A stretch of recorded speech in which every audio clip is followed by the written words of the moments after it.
Warning, the following episode contains a very intense topic, okay? The topic is rape. Now if you feel you won't be able to endure this topic or you don't want to hear about it or anything like that, I suggest you find a different video to watch. Hello, and welcome to the first episode of the HodgePog. This is an amateur interview show, okay? So we focus on unpopular or taboo topics, and I am not a foremost authority on any of the topics that we'll be discussing today. I'm just a student of the psychology and justice administration realms, alright? So, thank you for tuning in, and I hope you enjoy the show. Hello, my name is Ricky Paul Ward. Today, I'm going to be on the HodgePog. See, we all have this idea of what reality is. You know, we like to rationalize things, okay? But there are certain things that, even though we know they exist, we call them taboo. And they involve victims, okay? Yeah, the action is taboo. They shouldn't do it. But it gets done. And you need to be able to talk about it. You have to be able to talk about it. Because you know why? You're just re-victimizing them if you can't talk about it. It's more about them talking about it, the victims themselves. So, come with me, we're going in the house.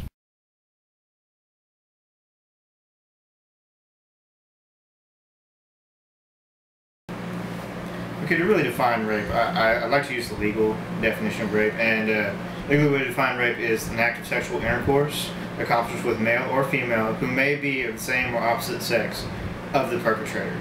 Now to say perpetrator, that is the person committing the act of rape or the rapist, okay? So it doesn't matter if it's man to man, woman to woman, woman to man, man to woman, okay? That's, as long as you're the one committing the act, you're the perpetrator or the rapist.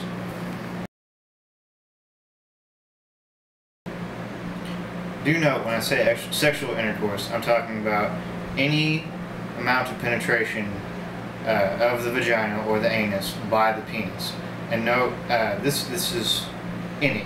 Like, as long as it's penetrated, it's sexual intercourse. You don't have to reach orgasm or climax or anything like that. It's sexual intercourse. So leave that where it is. Okay, rape is whenever you have sex with an individual that you did not consent to.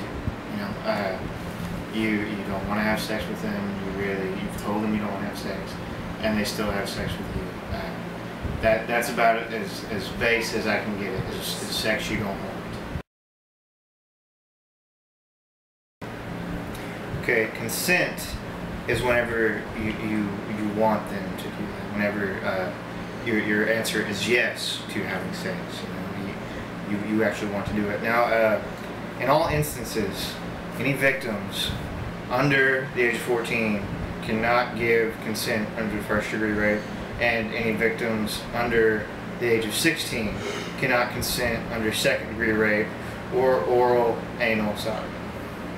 Just to be clear. Okay, that is inaccurate. Okay, because rape is not about sex. Okay, rape is about that perpetrator or the rapist pushing their dominance, asserting a power over their victims. I can't say that in all cases, but in most cases that I've studied, that is what is happening, is because they have an inferiority complex. Now some people want to say, but it's just sex. No, it's not about sex. Alright, that's a difficult question to answer because 73% of rapes are someone you know. They can be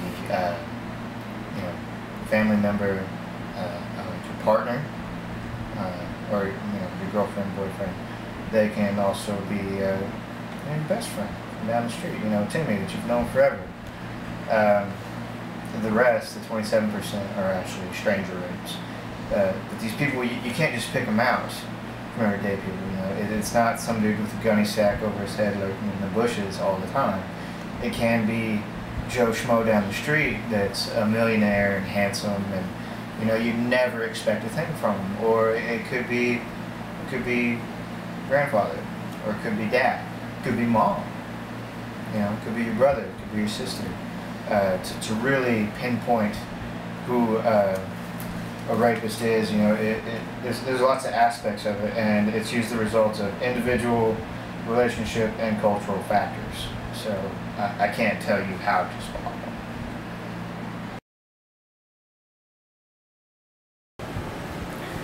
Okay, if someone is raped, what they should do is they should get to a safe place, away from the attacker, the assailant, the rapist. You know, they should get to a safe place away from them, that type of safe environment. They should call the police right away. Okay, the police have certain procedures to handle rape victims, and I know I don't like to use the word handle, but to take care of them properly. And most likely what they'll do, if the on-site paramedic is not there, is they will escort you to a hospital. They will perform a rape kit. And really that's an important thing too, is you want to preserve evidence. And evidence is a key part in capturing the rapist, okay?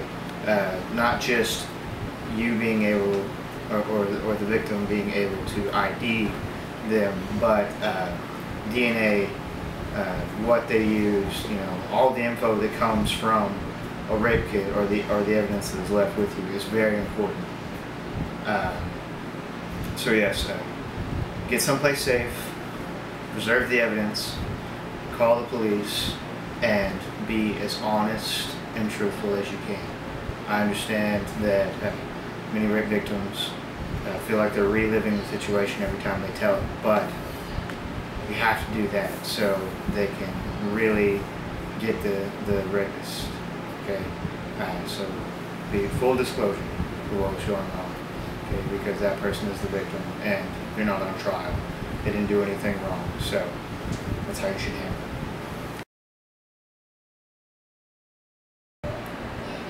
Steps to prevent rape. Okay, I don't want to fearmonger anybody, because I'm not trying to make this sound like everyone's out to get you, every guy next door is a rapist. No, that's not what I'm doing here. There are steps to prevent rape. Big step is education, updating yourself on all materials, you know, related to rape, or how to defend yourself. Yes, self-defense. Believe it or not, that is the best tool for rape prevention, is self-defense. And what it does is, when you're attacked, is it gives you time, and also whenever you learn self-defense, it gives you that confidence.